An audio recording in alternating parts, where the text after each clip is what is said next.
जी नाज़रीन गर्मी का मौसम सौन भादरों के दिन तो इस हवाले नाल एक अहम गल है कि वड्डी ईद ते ईद कुरबान के उत्ते सब तो ज़्यादा शौक बच्चियां नूं होंदा है। अपने माँ बाप नूं जिद कर रहे होंदे ने कि जल्दी कुरबानी का जानवर लिआंदा जाए ताकि ਉਹਦੇ ਨਾਲ ਖੇਡਿਆ ਜਾਵੇ, ਉਹਨੂੰ ਲੈ ਕੇ ਫਿਰਾਇਆ ਤੁਰਾਇਆ ਜਾਵੇ। ਇਸ ਹਵਾਲੇ ਨਾਲ ਮੈਂ ਦੇਖਿਆ ਕਿ ਮੰਡੀ ਦੇ ਵਿੱਚ ਕਾਫੀ ਬੱਚੇ ਵੀ ਮੌਜੂਦ ਨੇ ਜਿਹੜੇ ਆਪਣੇ ਵਾਲਿदैन ਨੂੰ ਲੈ ਕੇ ਆਪਣੇ ਵਾਲਿਦ ਦੇ ਨਾਲ ਆਏ ਨੇ। ਇੱਕ ਬੱਚਾ ਮੇਰੇ ਨਾਲ ਮੌਜੂਦ ਹੈ, ਇਹਦੇ ਨਾਲ ਗੱਲ ਕਰਦੇ ਆ। ਦੱਸੋ ਮਿਲਿਆ ਕੋਈ ਜਾਨਵਰ ਤੁਹਾਨੂੰ?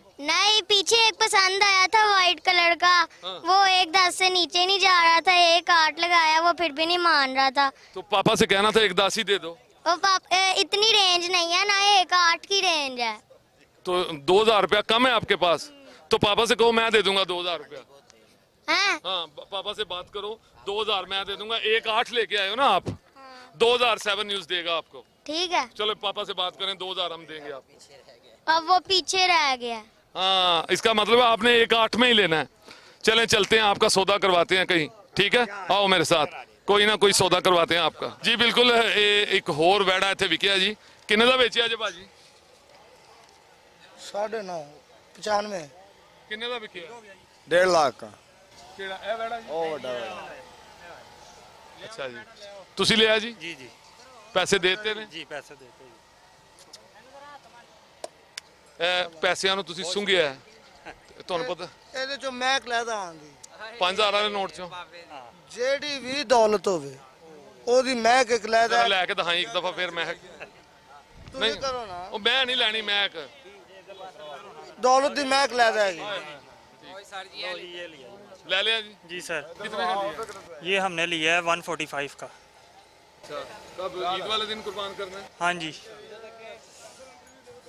जी बिल्कुल, देखो बड़ा खूबसूरत जानवर है जी। ये 1.5 लाख रुपए का? हाँ जी सर जी। 1.5 लाख रुपए का जानवर लिया जी, अल्लाह कबूल फरमाए। लेकिन मजीद मंडी दे विच सौदे भी हो रहे ने ਤੇ ਲੋਕ ਵੀ ਮੌਜੂਦ ਨੇ, ਗਾਹਕ ਵਪਾਰੀ। ਆਓ ਗੱਲ ਕਰਦੇ ਹਾਂ। ਨਾਜ਼ਰੀਨ ਮੈਂ ਤੁਹਾਨੂੰ ਮੈਨੇ ਆਪ ਪਹਿਲੇ ਵੀ ਦੱਸਿਆ ਤੁਹਾਨੂੰ ਕਿ ਕੁਝ ਜਾਨਵਰ ਮੰਡੀ ਦਾ ਸ਼ਿੰਗਾਰ ਹੁੰਦੇ ਨੇ, ਵੱਡੇ ਜਾਨਵਰ ਜਿਨ੍ਹਾਂ ਨੂੰ ਸਿਰਫ ਸ਼ੌਕੀਨ ਲੋਕ ਖਰੀਦਦੇ ਨੇ। ਚੱਲਦੇ ਆ ਮੰਡੀ ਸ਼ਾਹਪੁਰ ਕਾਂਜਰਾ ਦੇ ਉਹਨਾਂ ਜਾਨਵਰਾਂ ਕੋਲ ਜਿਹੜੇ ਵੱਡੇ ਜਾਨਵਰ ਨੇ, ਜਿਨ੍ਹਾਂ ਦਾ ਮੁੱਲ ਵੀ ਵੱਡੇ ਲੱਖਾਂ ਰੁਪਏ 'ਚ, ਔਰ ਖਰੀਦਣਗੇ ਵੀ ਸ਼ੌਕੀਨ ਲੋਕ। ਆਓ ਨਾਜ਼ਰੀਨ ਤੁਹਾਨੂੰ ਉਹਨਾਂ ਜਾਨਵਰਾਂ ਦੇ ਵੀ ਕੋਲ ਲੈ ਕੇ ਚੱਲਦੇ ਆ ਔਰ ਪੁੱਛਦੇ ਆ ਉਹਨਾਂ ਦੇ ਮਾਲਕਾਂ ਨੂੰ ਕਿ ਕੀ ਰੇਟ ਨੇ ਉਹਨਾਂ ਜਾਨਵਰਾਂ ਦੇ। ਜੀ ਮਿੱਤਰੋ, ਇੱਕ ਵੱਡੀ ਗੱਲ ਜਿਹੜੀ ਮੈਂ ਪਹਿਲੇ ਵੀ ਤੁਹਾਨੂੰ ਦੱਸੀ ਹੈ ਕਿ ਮੰਡੀ ਦੇ ਵਿੱਚ ਕੁਝ ਜਾਨਵਰ ਮੰਡੀ ਦਾ ਸ਼ਿੰਗਾਰ ਹੁੰਦੇ ਨੇ, ਵੱਡੇ ਜਾਨਵਰ ਹੁੰਦੇ ਨੇ ਜਿਨ੍ਹਾਂ ਨੂੰ ਸਿਰਫ ਸ਼ੌਕੀਨ ਲੋਕ ਖਰੀਦਦੇ ਨੇ। ਅਸੀਂ ਉਹਨਾਂ ਜਾਨਵਰਾਂ ਦੇ ਕੋਲ ਆਏ ਆ। ਇਹ ਦੇਖੋ ਕਿ ਕਿੱਡੇ ਖੂਬਸੂਰਤ ਜਾਨਵਰ ਨੇ, ਤੇ ਜਾਨਵਰ ਵਹਿੜੇ ਨਹੀਂ ਬਲਕਿ ਇੰਜ ਲੱਗ ਰਿਹਾ ਜਿਵੇਂ ਹਾਥੀ ਖੜੇ ਨੇ। ਇਸ ਹਵਾਲੇ ਨਾਲ ਇਹ ਦੇਖੋ, ਬਿਲਕੁਲ ਇਹਨਾਂ ਦੇ ਮਾਲਕਾਨ ਕਿੱਥੇ ਨੇ ਜੀ? भाईजान जरा 1 मिनट आओगे? नहीं असी फिर भी कर ही लेना। विक गए ने तो दस दिओ, विक गए ने किहड़ी गल है? विक गए ने, सारे विक गए ने जी। ज़्यादातर जिहड़े वड्डे बच्चे ने, वड्डे जानवर ने, मंडी च लोगों का कहना है कि जिहड़े वड्डे जानवर जिहड़े शौकीन लोग लैंदे ने, वो उन्होंने ज़्यादातर लोग अपने घरां चों जानवर अपनियां हवेलियां च लै गए ने। लेकिन फिर भी मंडी दे विच वड्डे जानवर जिन्हां दी कीमत भी ਲੱਖਾਂ ਰੁਪਿਆਂ 'ਚ ਤੇ ਖਰੀਦ ਦੇ ਵੀ ਸ਼ੌਕੀਨ ਲੋਕ ਨੇ। ਮੇਰੇ ਸਾਹਮਣੇ ਖੜਾ ਹੈ, ਬੱਚਿਆਂ ਦੀ ਜੋੜੀ ਖੜੀ ਹੈ, ਤੇ ਇਹ ਦੇਖੋ ਜਿਵੇਂ ਮੈਂ ਸਮਝਣਾ ਕਿ ਇਸ ਤੋਂ ਵੱਡਾ ਬੱਚਾ ਜਿਹੜਾ ਹੈ ਉਹ ਹੋਏਗਾ ਕੀ ਹੋਏਗਾ। ਇਸ ਹਵਾਲੇ ਨਾਲ ਖੌਫ ਵੀ ਆਉਂਦਾ ਹੈ। ਇਹ ਮਾਲਕਾਨ ਮੌਜੂਦ ਨੇ। ਆਓ ਹਾਂ ਜੀ, ਇੱਧਰ ਨੂੰ ਆ ਜਾਓ, ਮੇਰੇ ਕੋਲ ਆ ਜਾਓ, ਮੈਨੂੰ ਡਰ ਲੱਗ ਰਿਹਾ ਉਹਦੇ ਕੋਲੋਂ। ਇਹ ਮੰਡੀ ਕੋਲ ਸਭ ਤੋਂ ਵੱਡਾ ਬੱਚਾ ਹੀ ਹੈ ਜੀ। ਅੱਛਾ, ਹਾਂਜੀ ਇਹ ਸਾਰੀ ਮੰਡੀ 'ਚ ਸਭ ਤੋਂ ਵੱਡਾ ਬੱਚਾ? ਹਾਂਜੀ ਹਾਂਜੀ, ਬਸ ਸਭ ਤੋਂ ਵੱਡਾ ਬੱਚਾ। ਤੇ ਇੱਕ ਵਿਕਿਆ ਕਿ ਵੇਚਣਾ? ਨਹੀਂ ਵੇਚਣਾ ਭਾਜੀ। ਕਿੰਨੇ ਦਾ? ਇਹ ਭਾਈ ਨੇ ਦਾ ਮੰਗਣਾ 45 ਲੱਖ ਰੁਪਏ। 45 ਲੱਖ ਰੁਪਇਆ? ਤੇ ਕੋਈ ਮੁੱਲ ਲੱਗਾ ਇਹਦਾ? ਹਾਂਜੀ ਲੱਗਿਆ ਮੁੱਲ ਦਾ 25 ਲੱਖ ਰੁਪਏ। ਮੂੰਹੋਂ ਕੀ ਇਹ ਬੱਚਾ? ਮੂੰਹੋਂ ਚੋਗਾ। ਚੋਗਾ ਤੇ ਕਿਵੇਂ ਪਾਲਿਆ ਜੇ ਐਡਾ ਬੱਚਾ? ਇਹਨੂੰ ਖੁਰਾਕ? ਮਾਨ ਦੁੱਧ ਪੀਂਦਾ ਇੱਕ ਦਿਨ ਦਾ। ਤੇ ਇਹ ਦੋ ਨੇ, ਇੱਕ ਸਾਹਮਣੇ ਵੀ ਖੜਾ ਹੈ। ਹਾਂਜੀ, ਇੱਕ ਦੁੱਧ ਮਾਨ ਪੀਂਦਾ ਸਵੇਰੇ 20 ਕਿਲੋ, ਸ਼ਾਮ ਨੂੰ 20 ਕਿਲੋ, ਤੇ ਮੱਖਣ ਵੀ ਤੇ ਰੋਟੀਆਂ ਵੀ ਤੇ ਆਪਣਾ ਦੇਸੀ ਘਿਓ ਵੀ ਖਵਾਈਦਾ। ਤੇ ਕੋਈ ਇਹਦਾ ਮੁੱਲ ਲੱਗਾ ਜੇ? ਕਿਉਂਕਿ ਹੁਣ ਸਵੇਰੇ ਤੇ ਈਦ ਹੈ, ਤੇ ਕਿਸ ਤਰ੍ਹਾਂ ਤੁਸੀਂ ਵੇਚੋਗੇ? ਇਹ ਇੱਕ ਜਿਹਾ ਗੱਲਾਂ ਤੇ ਕਮਲ ਜੇ ਲਿਆਂਦਾ ਹੀ ਵਿਕਣਾ ਹੀ ਹੈ ਨਾ ਇਹਨੇ।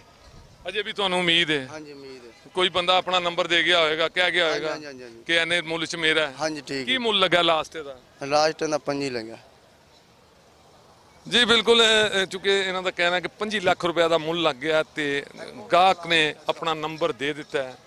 ਇੱਕ ਹੋਰ ਵੀ ਦੱਸਦੇ ਪਏ ਨੇ ਕਿ ਮੰਡੀ ਦੇ ਵਿੱਚ ਜਿਵੇਂ ਮੈਂ ਤੁਹਾਨੂੰ ਦੱਸਿਆ ਕਿ ਕੁਝ ਜਾਨਵਰ ਐਸੇ ਹੁੰਦੇ ਨੇ, ਇਹ ਸਾਰੇ ਤਕਰੀਬਨ ਜਾਨਵਰ ਖੂਬਸੂਰਤ ਨੇ ਤੇ ਇਹਨਾਂ ਦੇ ਮੁੱਲ ਵੀ ਕਾਫੀ ਜ਼ਿਆਦਾ ਦੱਸੇ ਜਾ ਰਹੇ ਨੇ, ਲੱਖਾਂ ਰੁਪਇਆਂ 'ਚ।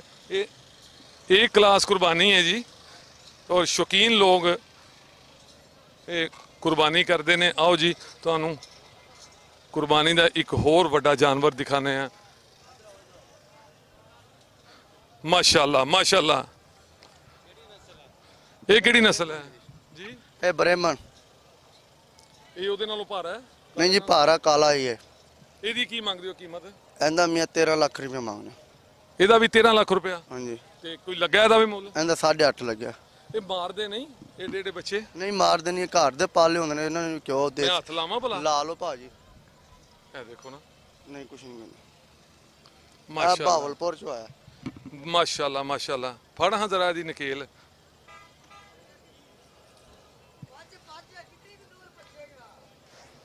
ਬਿਲਕੁਲ ਕਾਫੀ ਵੱਡਾ ਬੱਚਾ ਹੈ ਜੀ। ਤੇ ਇਹਨੂੰ ਕੀ ਖਵਾਉਂਦੇ ਹੋ ਜੀ? ਇਹਨੂੰ ਜੀ ਸਰ ਜੀ, ਇਹਨੂੰ ਵੀ ਕੀ ਨਾ ਦੇਸੀ ਘਿਓ ਖਵਾਈਦਾ, ਕੀ ਨਾ ਗ੍ਰਾਈਵੇਟਰ ਪਿਲਾਈਦਾ। ਇਹਨਾਂ ਨੂੰ ਤਾਂ ਬੜੀ ਮਿਹਨਤ ਹੁੰਦੀ ਹੈ ਜੀ। ਜ਼ਾਹਿਰ ਹੈ ਜੀ ਇਹਨਾਂ ਐਡੇ ਐਡੇ ਜਾਨਵਰ ਪਾਲਣ ਲਈ ਮਿਹਨਤ ਤੇ ਹੁੰਦੀ ਹੈ, ਔਰ ਇਹ ਮਿਹਨਤ ਨਜ਼ਰ ਵੀ ਆ ਰਹੀ ਹੈ ਇਹਨਾਂ ਬੱਚਿਆਂ ਦੀ। ਲੇਕਿਨ ਅਸਲ ਗੱਲ ਹੈ ਕਿ ਇਹ ਬੱਚੇ ਉਹੀ ਗੱਲ ਹੈ ਕਿ ਸ਼ੌਕੀਨ ਲੋਕ ਖਰੀਦਦੇ ਨੇ ਇਹਨਾਂ ਲੋਕਾਂ ਦੀ ਜੀ। ਇਹ ਘਰ ਵੀ ਸਾਡਾ ਖਾ ਗਏ ਨੇ। ਨਹੀਂ ਤੇ ਹੁਣ ਤੁਹਾਨੂੰ ਜ਼ਾਹਿਰ ਵਿਕਣਗੇ ਤੇ ਪੈਸੇ ਵੀ ਤੇ ਆ ਜਾਣਗੇ। ਹਾਂ ਪੈਸੇ ਤਾਂ ਉਹਨੇ ਹਲੀ ਫੜੀ ਤੌਰ ਤੇ ਖਲੇ ਨੇ ਨਾ ਕਰੋ। ਇਨਸ਼ਾਅੱਲਾ ਇਹ ਵਿਕ ਜਾਣਗੇ। ਬੜੇ ਸ਼ੌਕੀਨ ਲੋਕ ਨੇ ਕਿਉਂਕਿ ਮੁਸਲਮਾਨ ਕੁਰਬਾਨੀ ਵਾਸਤੇ ਮਹਿੰਗੇ ਤੋਂ ਮਹਿੰਗਾ ਜਾਨਵਰ ਖਰੀਦਦੇ ਨੇ। ਸ਼ਹਿਰ ਲਾਹੌਰ ਦੇ ਵਿੱਚ तमाम ਮੰਡੀਆਂ ਦੇ ਵਿੱਚ ਮੈਂ ਤੁਹਾਨੂੰ ਦੱਸਿਆ ਕੁਝ ਐਸੇ ਜਾਨਵਰ ਜਿਨ੍ਹਾਂ ਨੂੰ ਨਗੀਨਾ ਜਾਨਵਰ ਕਹਿੰਦੇ ਆ, ਤੇ ਉਹ ਜਾਨਵਰ ਮੌਜੂਦ ਨੇ ਔਰ ਉਹਨਾਂ ਨੂੰ ਵੀ ਲੋਕਾਂ ਨੇ ਲੈ ਖਰੀਦਣਾ ਵੀ ਹੈ, ਉਹਨਾਂ ਦੀਆਂ ਕੁਰਬਾਨੀਆਂ ਵੀ ਹੋਣੀਆਂ ਨੇ। ਹਰ ਸਾਲ ਇਸੇ ਤਰ੍ਹਾਂ ਜਾਨਵਰ ਆਉਂਦੇ ਨੇ, ਵੱਡੇ ਵੱਡੇ ਜਾਨਵਰ ਆਉਂਦੇ ਨੇ ਜਿਹੜੇ ਸਾਰੇ ਹੀ ਵਿਕ ਜਾਂਦੇ ਨੇ। ਕਿਉਂਕਿ ਚਾਂਦ ਰਾਤ ਤੇ ਮੰਡੀ ਦੇ ਵਿੱਚ ਕਾਫੀ ਗਹਿਮਾ ਗਹਿਮੀ ਹੈ। ਵਪਾਰੀ ਗਾਹਕਾਂ ਦੀ ਲੜਾਈਆਂ ਤੁਸੀਂ ਵੇਖੀਆਂ, ਕੁਝ ਸੌਦੇ ਤੋੜ ਚੜ ਰਹੇ ਨੇ, ਕੁਝ ਲੋਕ ਆਪਣੀ ਮਰਜ਼ੀ ਨਾਲ ਅੱਗੇ ਦੇਖਦੇ, ਕਿਉਂਕਿ ਹਰ ਬੰਦੇ ਦਾ ਸ਼ੌਕ ਤੇ ਖੁਆਇਸ਼ ਇਹ ਹੋਈ ਹੈ ਕਿ ਖੂਬਸੂਰਤ ਤੇ ਸਸਤਾ ਕੁਰਬਾਨੀ ਦਾ ਜਾਨਵਰ ਮਿਲ ਜਾਵੇ। ਲੇਕਿਨ ਸੌਦੇ ਹੋ ਰਹੇ ਨੇ। ਫਿਰ ਮੈਂ ਕਹਿਣਾ ਚਾਹਨਾ ਕਿ ਕੁਝ ਲੋਕ ਬੜੀ ਜਲਦੀ 'ਚ ਬੱਚਿਆਂ ਦੇ ਨਾਲ, ਫੈਮਲੀਜ਼ ਦੇ ਨਾਲ ਇੱਥੇ ਆ ਰਹੇ ਨੇ। ਉਹਨਾਂ ਨੂੰ ਮਤਲਬ ਜਲਦੀ ਹੈ ਵੀ ਈਦ ਵਾਲੇ ਦਿਨ ਵੀ ਜਾਨਵਰ ਖਰੀਦਿਆ ਜਾ ਸਕਦਾ ਹੈ, ਚੁੱਕੇ ਵੇਲੇ ਦੀ ਵੰਡ ਹੈ। ਇਸਲਾਮ ਦੇ ਵਿੱਚ ਸ਼ਰਈ ਤੌਰ ਤੇ ਇਜਾਜ਼ਤ ਹੈ ਕਿ ਕੁਰਬਾਨੀ ਅਸੀਂ 3 ਦਿਨ ਤੱਕ ਕਰ ਸਕਦੇ ਹਾਂ। ਈਦ ਵਾਲੇ ਦਿਨ ਕੁਰਬਾਨੀ ਹੈ, ਟਰੂ ਵਾਲੇ ਦਿਨ ਕੁਰਬਾਨੀ ਹੈ, ਬਲਕਿ ਮਰੂ ਵਾਲੇ ਦਿਨ ਈਦ ਤੋਂ ਤੀਸਰਾ ਦਿਨ ਜਿਹਨੂੰ ਮਰੂ ਦਾ ਦਿਨ ਕਹਿੰਦੇ ਆ, ਉਸ ਦਿਨ ਵੀ ਵੇਲੇ ਦੀ ਵੰਡ ਨਾਲ ਸ਼ਰਾ ਨੇ ਸਾਨੂੰ ਇੱਕ ਵਕਤ ਮੁਕਰਰ ਕੀਤਾ, ਉਸ ਵਕਤ ਤੱਕ ਅਸੀਂ ਕੁਰਬਾਨੀ ਕਰ ਸਕਦੇ ਹਾਂ। ਲੇਕਿਨ ਖੁਆਇਸ਼ ਹਰ ਬੰਦੇ ਦੀ, ਹਰ ਗਾਹਕ ਦੀ ਖੁਆਇਸ਼ ਹੈ ਕਿ ਜਲਦੀ ਤੋਂ ਜਲਦੀ ਕੁਰਬਾਨੀ ਦੇ ਜਾਨਵਰ ਜਿਹੜੇ ਨੇ ਅੱਜ ਖਰੀਦ ਲਿੱਤੇ ਜਾਣ। ਔਰ ਤੁਹਾਨੂੰ ਦਿਖਾਇਆ ਕਿ ਦੇਖੋ ਕਿੱਡੇ ਕਿੱਡੇ ਖੂਬਸੂਰਤ ਜਾਨਵਰ ਨੇ, ਪੂਰੀ ਮੰਡੀ ਭਰੀ ਪਈ ਹੈ ਔਰ ਵਪਾਰੀਆਂ ਦੀ ਬਹਿਸ ਜਾਰੀ ਹੈ। ਇਸੇ ਤਰ੍ਹਾਂ ਹਰ ਬੰਦੇ ਦੀ ਖੁਆਇਸ਼ ਹੈ ਕਿ ਅੱਜ ਜਾਨਵਰ ਲੈ ਕੇ ਜਾਏ, ਬਹਿਸ ਵੀ ਜਾਰੀ ਹੈ। ਔਰ ਚूँकि ਸੁਬਹ ਈਦ ਦਾ ਦਿਨ ਹੈ, ਅੱਲਾਹ ਤਾਲਾ ਇਹ ਦਿਨ ਖੈਰ ਦਾ ਚਾੜੇ, ਕਰੋਨਾ ਦਾ ਦੌਰ ਹੈ, ਇਹ ਵੀ ਹੈ ਕਿ ਕਰੋਨਾ SOPs ਦਾ ਵੀ ਖਿਆਲ ਰੱਖਿਆ ਜਾਵੇ ਈਦ ਦੇ ਉੱਤੇ।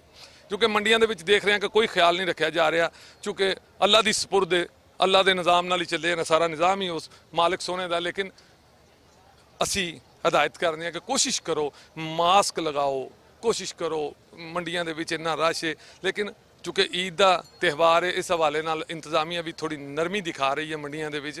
कोशिश करो कि करोना नूं मद्देनज़र रखते हुए उहदा SOPs का मुकम्मल ख्याल रखा जाए। तो कल ईद है, मेरे वालों सारिआं नूं